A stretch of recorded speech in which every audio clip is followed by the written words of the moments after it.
Hello friends, LRD ભરતીના નવા નિયમો જાહેર થઈ ચૂક્યા છે। શું છે ફેરફાર આપણે જાણીએ। લોકરક્ષકની ભરતી અંતર્ગત લેવાતી શારીરિક કસોટીમાં હવે દોડ ફક્ત નિયત સમયમાં પાસ કરવાની રહેશે અને તેના કોઈ ગુણ આપવામાં આવશે નહીં। શારીરિક કસોટીમાં ઉત્તીર્ણ થયેલા તમામ ઉમેદવારો ઓબ્જેક્ટિવ MCQ ટેસ્ટમાં ભાગ લઈ શકશે।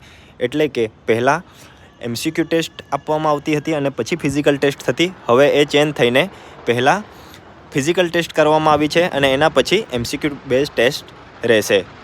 200 માર્કની MCQ ટેસ્ટ રહેશે, જે પહેલાં 100 માર્કની લેવામાં આવતી હતી અને એનામાં પણ 40% ગુણ લાવવા ફરજિયાત છે।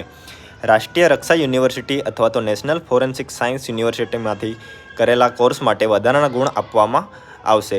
એના ઉપરાંત psychology, sociology, IPC, CRPC, evidence act જેવા વિષયો પણ રદ કરવામાં આવ્યા છે।